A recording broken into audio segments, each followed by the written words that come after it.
السلام علیکم، خوش آمدید۔ آج ہم خیبر پختونخوا کے نئے وزیر اعلیٰ سہیل آفریدی کی اسمبلی میں جو پہلی تقریر تھی اس کا ذرا گہرائی میں جائزہ لے رہے ہیں۔ یہ تقریر پی ٹی آئی کے یوٹیوب چینل پر لائیو بھی چلی تھی اور ظاہر ہے کافی لوگوں نے سنی، کافی باتیں ہو رہی ہیں اس پر۔ جی بالکل، اور آج کوشش یہی ہوگی کہ صرف یہ نہ دیکھیں کہ کیا کہا گیا، بلکہ یہ سمجھیں کہ اس کے پیچھے سوچ کیا تھی، نئے وزیر اعلیٰ کیا پیغام دینا چاہ رہے تھے، ان کا انداز، ان کی ترجیحات، خاص طور پہ جو آج کل کا سیاسی ماحول ہے، اس میں ان باتوں کا کیا وزن ہے، کیا مطلب ہے۔ ٹھیک ہے، تو پھر آئیے کھولتے ہیں اس تقریر کے مختلف پڑھتے ہیں۔ سب سے پہلے تو جس طرح انہوں نے اپنا تعارف کرایا وہ انداز بڑا دلچسپ تھا۔ عام سیاستدانوں کی طرح نہیں، بلکہ اپنے متوسط طبقے سے ہونے پر، غیر سیاسی خاندان سے ہونے پر کافی زور دیا۔ کہا کہ نہ بھائی، نہ باپ، نہ چچا سیاست میں، نام کے ساتھ کوئی سرداری، بھٹو، شریف نہیں لگا۔ تو یہ کیا صرف ایک عاجزی تھی یا کوئی سیاسی چال تھی اس میں؟ دیکھیں، یہ صرف عاجزی تو نہیں لگتی، میرے خیال میں یہ ایک شعوری کوشش تھی کہ خود کو جو روایتی سیاسی اشرافیہ ہے اس سے الگ دکھایا جائے، اور اس سے وہ جو اسٹیبلشمنٹ مخالف بیانیہ ہے پی ٹی آئی کا، اس کو بھی آپ کہہ لیں تقویت ملتی ہے۔ ساتھ ہی انہوں نے اپنی قبائلی شناخت، یعنی آفریدی ہونے پر، پختون ہونے پر فخر کا اظہار بھی کیا، اور یہ بھی اہم تھا کہ انہوں نے اس مائنڈ سیٹ پر تنقید کی جو ان کے مطابق 78 سال سے قبائل کو پسماندہ رکھے ہوئے ہیں۔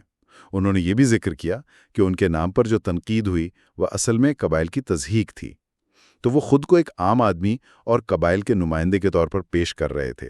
اچھا، اور پھر فوراً ہی وہ عمران خان کی تعریف اور ان سے جو گہری وابستگی ہے اس کے اظہار پر آ گئے۔ خود کو ان کا عاشق تک کہا اور انہیں مطلب دنیا کا مقبول ترین لیڈر بھی قرار دیا۔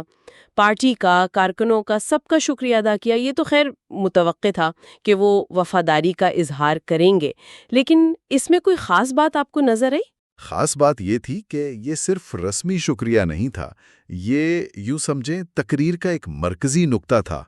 ان کا عمران خان کی رہائی کو اپنی پہلی ترجیح کہنا، بشرا بی بی، جن کا انہوں نے ذکر کیا کہ غیر سیاسی پردہ دار خاتون ہیں، اور باقی تمام جو ناحق قید پی ٹی آئی اسیران ہیں، ان کی رہائی کے لیے فوری اقدامات کا اعلان، یہ سب ایک واضح پیغام تھا کہ صوبائی حکومت کا فوکس کیا ہونے والا ہے۔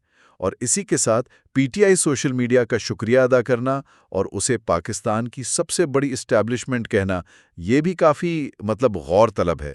یہ دکھاتا ہے کہ وہ اپنی طاقت کا سرچشمہ کسے سمجھ رہے ہیں۔ اور بات صرف رہائی کے مطالبے تک نہیں رکی، انہوں نے تو دھمکی بھی دے دی کہ اگر عمران خان کو ان کی مرضی کے بغیر کہیں اور منتقل کیا گیا تو پورا پاکستان جام کر دیں گے۔ کیا یہ صرف سیاسی بیان بازی ہے یا اسے سنجیدگی سے لینا چاہیے؟ دیکھیں، ایک صوبے کے وزیر اعلیٰ کی طرف سے ایسی بات، ایسی دھمکی، یہ غیر معمولی ہے۔ یہ ان کے جارحانہ انداز اور آپ کہہ لیں تصادم کی طرف جانے کا اشارہ ہے۔ وہ یہی کہہ رہے تھے کہ میرے پاس کھونے کو کچھ نہیں، نہ گاڑی، نہ بنگلہ، نہ پیسہ، تو میں دباؤ میں نہیں آؤں گا۔ یہ خود کو ایک نظریاتی اور احتجاجی سیاست کے چیمپئن کے طور پر پیش کرنے کی کوشش لگتی ہے۔ اب عملی طور پر وہ کتنا جیم کر سکتے ہیں یہ تو الگ بات ہے، لیکن سیاسی طور پر یہ وفاق کے لیے، اسٹیبلشمنٹ کے لیے ایک بہت سخت پیغام ہے۔ اور اسی سخت پیغام کو آگے بڑھاتے ہوئے انہوں نے عمران خان کی حکومت کے خاتمے کا ذکر کیا۔ وہی London plan, regime change operation والی بات، ایبسلیوٹلی ناٹ کہنے کا ذکر، اسرائیل کو تسلیم نہ کرنے کا ذکر۔ یہ تو پی ٹی آئی کا پرانا بیانیہ ہے، اس میں کوئی نئی بات تھی؟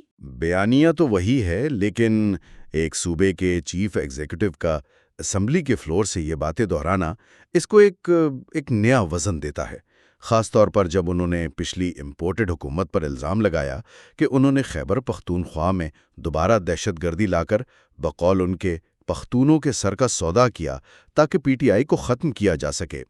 انہوں نے اس وقت کے D G I S P R اور رانا ثناء اللہ کا نام لے کر مراد سعید کے الزامات کو جھٹلانے کا حوالہ بھی دیا۔ یہ تو براہ راست اداروں پر تنقید تھی جو عام طور پر صوبائی حکومت کی طرف سے اتنی کھل کر نہیں کی جاتی۔ دہشت گردی کے مسئلے پر بھی ان کا موقف بہت واضح تھا، فوجی آپریشنز کی مخالفت اور مذاکرات پر زور۔ انہوں نے عمران خان کے پرانے موقع پر حوالہ بھی دیا اور سوال بھی اٹھایا کہ اگر پہلے اتنے آپریشن سے مسئلہ حل نہیں ہوا تو اب کیسے ہوگا؟ جی، اور یہاں انہوں نے ایک حل بھی پیش کیا۔ بند کمروں کے فیصلوں کے بجائے مقامی نمائندوں، پارلیمنٹیرینز، عوام، امتیان، مشران، ان سب کو اعتماد میں لے کر مذاکرات۔ یہ ایک طرح سے اختیارات کی نچلی سطح پر منتقلی اور مقامی لیڈرشپ پر اعتماد کا اظہار ہے۔ اسی سے جڑی ہوئی بات انہوں نے افغان پالیسی پر نظر ثانی کی ضرورت پر زور دیتے ہوئے کہی اور مطالبہ کیا کہ اس میں خیبر پختونخوا حکومت کو شامل کیا جائے۔ یہ صوبائی خود مختاری کا ایک اہم نقطہ بن جاتا ہے۔ افغان مہاجرین کے حوالے سے بھی ان کا لہجہ کافی سخت محسوس ہوا۔ انہیں دھکے مار کر نکالنے کی پالیسی کو غیر انسانی اور غیر اسلامی قرار دیا۔ ہاں، اور انہوں نے علی امین گنڈاپور کی پچھلی حکومت کی تعریف بھی کی کہ انہوں نے مہاجرین کو سنبھالا۔ یہاں بھی دیکھیں، انہوں نے وفاق اور ملٹری اسٹیبلشمنٹ سے پالیسی پر نظر ثانی اور صوبے کو شامل کرنے کی درخواست کی۔ یہ بار بار صوبے کے اختیارات و حقوق پر زور دینا، یہ ان کی تقریر کا ایک اہم پہلو تھا۔ اسی طرح ڈرون حملوں کا ذکر، مبینہ کولیٹرل ڈیمیج، احتجاج کرنے والوں پر فائرنگ کے واقعات، ان سب کا ذکر کیا۔ انہوں نے احتساب کو مطالبہ کیا، کہا کہ جو بھی آئین اور قانون سے بالاتر ہو کر کارروائی کرتا ہے اسے کٹہرے میں لایا جائے۔ کیا یہ صرف ایک سیاسی نعرہ ہے یا اس پر عمل درآمد بھی ممکن ہے؟ دیکھیں، عمل درآمد کتنا ہوگا یہ کہنا تو مشکل ہے، کیونکہ یہ معاملات اکثر صوبائی حکومت کے دائرے اختیار سے باہر ہوتے ہیں، لیکن سیاسی طور پر یہ بیان بہت اہم ہے۔ یہ عوام کے، خاص طور پر قبائلی علاقوں کے عوام کے ان جذبات کی نمائندگی کرتا ہے جو ایک لمبے عرصے سے سیکیورٹی آپریشنز کے اثرات جھیل رہے ہیں۔ یہ مطالبہ کر کے انہوں نے خود کو عوام کے وکیل کے طور پر پیش کیا ہے، بھلے ہی عملی طور پر ان کے اختیارات محدود ہوں۔ ایک اور حساس موضوع پشتون تحفظ موومنٹ یعنی پی ٹی ایم کا انہوں نے ذکر کیا۔ پی ٹی ایم پر پابندی اور منظور پشتین سمیت دوسرے کارکنان کو شیڈول 4 میں ڈالنے پر سوالات اٹھائیں۔ یہ شیڈول 4 کیا ہے؟ شاید سب نہ جانتے ہوں۔ لوگوں کے نام ڈالے جاتے ہیں جن پر شدت پسندی یا فرقہ واریت میں ملوث ہونے کا شبہ ہو، اور پھر ان کی نقل و حرکت اور سرگرمیوں پر کچھ پابندیاں لگائی جاتی ہیں۔ تو وزیر اعلیٰ کا یہ سوال اٹھانا کہ پی ٹی ایم، جو خود کو ایک پرامن حقوق کی تحریک کہتی ہے، اور اس کے رہنماؤں کو اس لسٹ میں کیوں ڈالا گیا ہے، یہ کافی معنی خیز ہے۔ انہوں نے کہا کہ وہ وفاق سے اس پر بریفنگ لیں گے، کیونکہ بقول ان کے جن کو بندوق چلانے کا طریقہ نہیں آتا انہیں شیڈول 4 میں ڈالا جا رہا ہے۔ یہ پی ٹی ایم کے حوالے سے جو ریاستی بیانیہ ہے اس کو چیلنج کرنے کے مترادف ہے۔ پھر 9 مئی کے واقعات کا ذکر آیا جسے انہوں نے پی ٹی آئی کے خلاف فالس فلیگ آپریشن کہا۔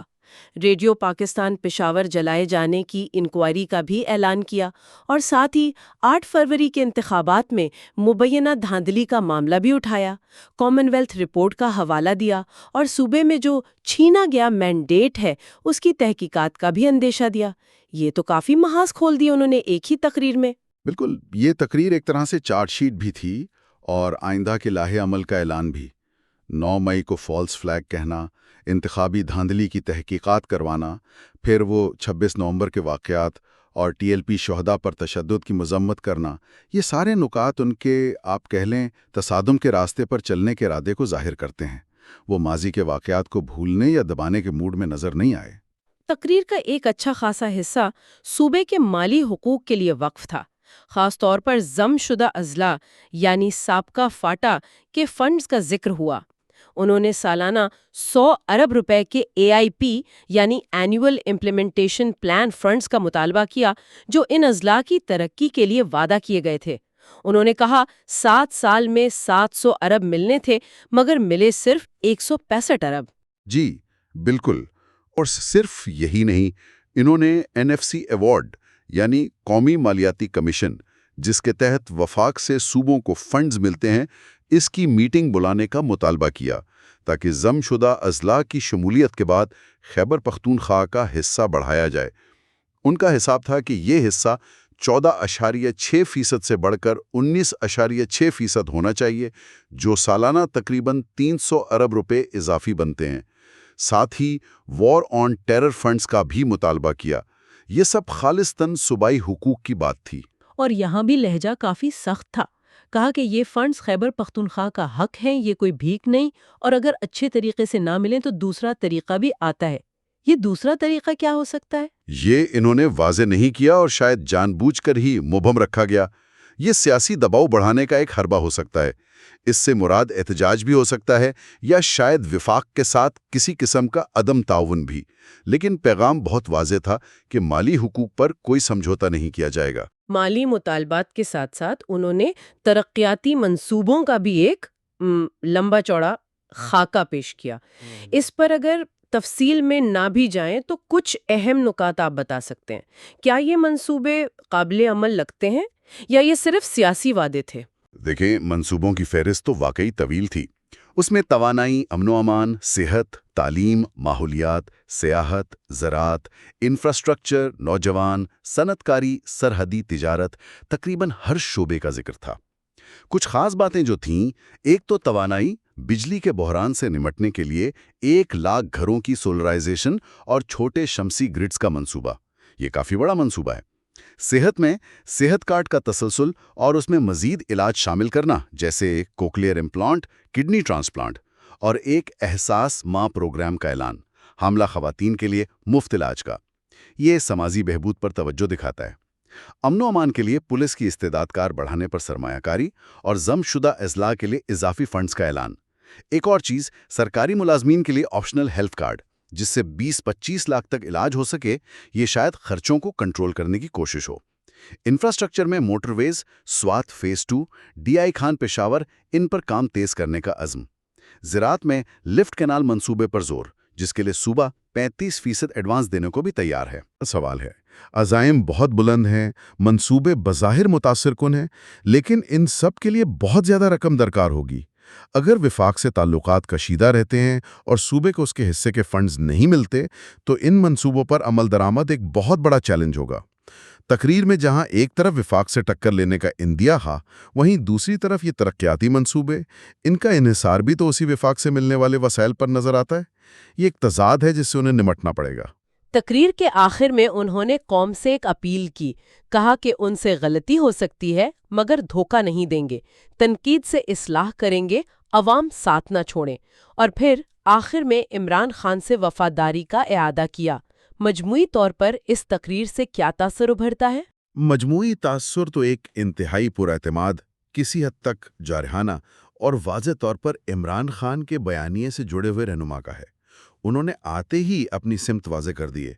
عمران خان سے غیر متزلزل وفاداری، وفاق اور بعض ریاستی اداروں کے ساتھ ایک ممکنہ تصادم کا راستہ، اور صوبائی حقوق کے لیے ایک بہت مضبوط موقف۔ ترقیاتی ایجنڈا بھی سامنے رکھا ہے، لیکن جیسا ہم نے بات کی، اس پر عمل درآمد کا انحصار بہت حد تک مرکز کے ساتھ ان کے تعلقات پر ہوگا۔ تو یہ تھا وزیر اعلیٰ سہیل آفریدی کی پہلی تقریر کا ہمارا تجزیہ۔ ایک ایسی تقریر جس نے بے وقت وفاداری کا، بغاوت کا، مطالبات کا اور ترقی کے خوابوں کا اظہار کیا۔ اب دیکھنا یہ ہے کہ یہ الفاظ عملی جامہ کیسے پہنتے ہیں۔ کیا یہ جارحانہ انداز اور یہ بلند دعوے صرف اسمبلی کے فلور تک ہی محدود رہیں گے، یا یہ واقعی خیبر پختونخوا کی گورننس اور مرکز کے ساتھ اس کے تعلقات میں ایک نئی تبدیلی کا پیش خیمہ ثابت ہوں گے؟ اور سوچنے کی بات یہ بھی ہے کہ کیا یہ محض ایک سیاسی حکمت عملی ہے جو موجودہ حالات میں شاید ضروری سمجھی گئی، یا یہ ایک گہری نظریاتی تبدیلی کی عکاسی کرتی ہے جہاں صوبائی قیادت مرکز کے سامنے زیادہ خود مختاری اور اپنے حقوق کے لیے زیادہ پرزور انداز میں کھڑی ہونے کا ارادہ رکھتی ہے؟ اس کا جواب تو ظاہر ہے وقت ہی دے گا۔